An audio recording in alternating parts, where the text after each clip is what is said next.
The aim of various meditation practices is to first teach us how to quiet the mind and then to look into the mind itself. They teach us how to distance ourselves from our thoughts and emotions and to see them as just thoughts and emotions. They are just mental states. They arise for a short time, then they disappear. Then another state arises. They are like bubbles. Our problem is not the fact that we have thoughts and emotions, but that we identify with them. We think, these are my thoughts, my emotions, my memories. We have no space. It's like being in the middle of the ocean, engulfed by giant waves which roll over us and pound against us again and again. Awareness gives us a peaceful space from which to observe all this without becoming engulfed by it. While I was in Malaysia, I saw a t-shirt depicting a surfboard aloft huge waves. Sitting on the surfboard was a figure meditating cross-legged. The slogan read, "Riding the waves of life, be happy, be mindful." That's it. Awareness, being present, knowing thoughts as thoughts, emotions as emotions. It's just like riding a surfboard. You gradually develop the poise to cruise along on the roughest seas until, no longer immersed in the waves, you are riding on top of them. Of course, you have to start with small waves until you get your balance. Then, the higher the wave, the better. Likewise, when we begin to train in awareness, it is better if we have an atmosphere which is non-threatening and peaceful. That's why people go on retreat. That's also a reason why people set aside regular sitting periods. But once we learn how to be balanced, we become like a surfer who finds that the bigger the wave, the greater the fun. As we begin to develop awareness of the mind itself appears to divide into two. A new aspect of the mind arises. This is referred to variously as the witness, the seer, the knower, or the observer. It witnesses without judgment and without comment. Along with the arrival of the witness, a space appears within the mind.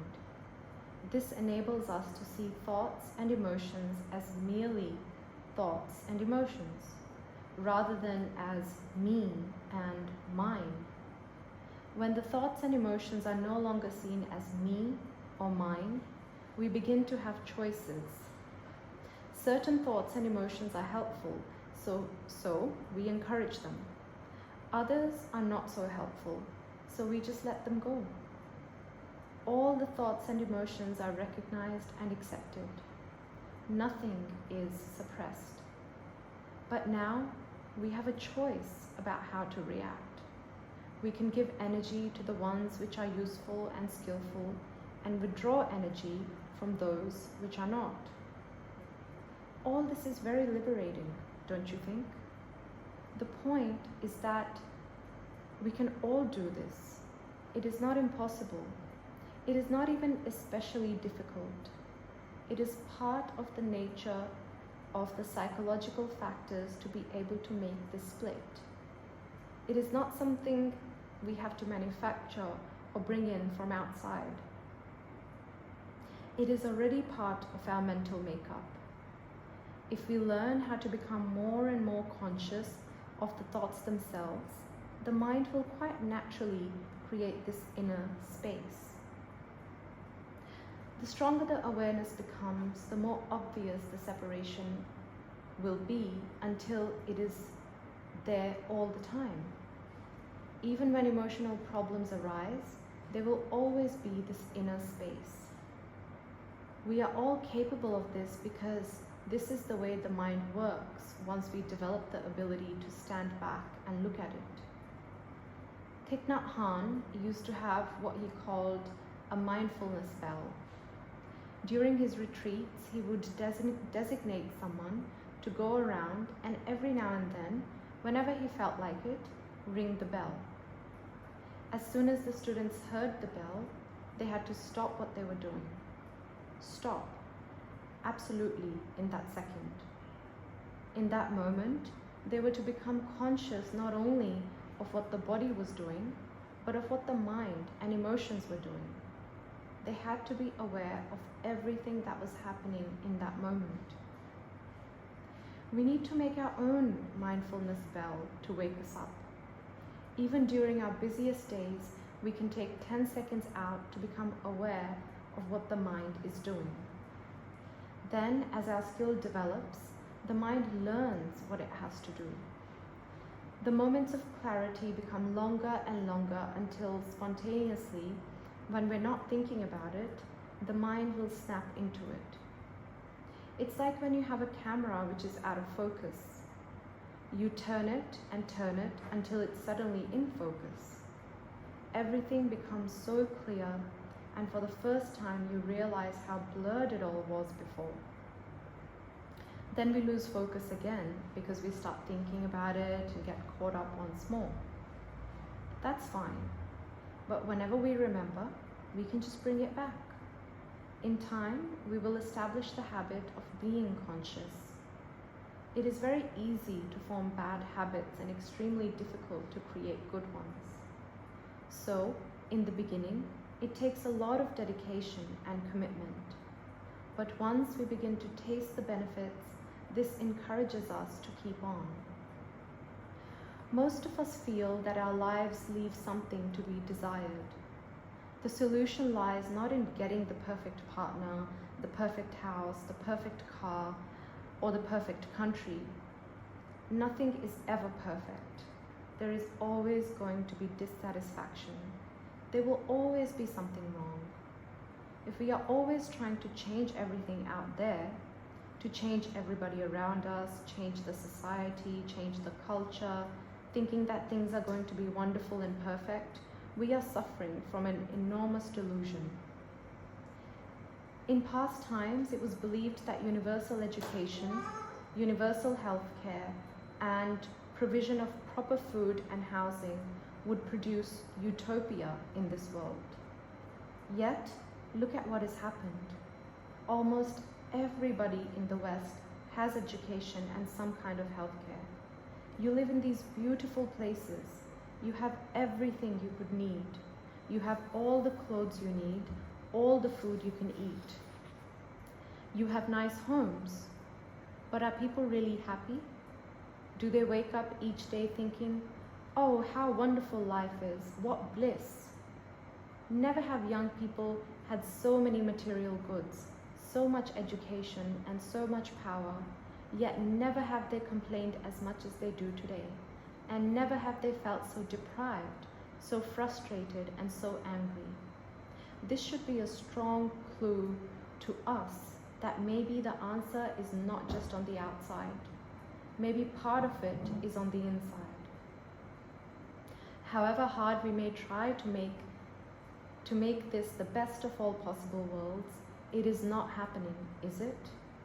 So maybe each one of us should try changing the quality of our own consciousness.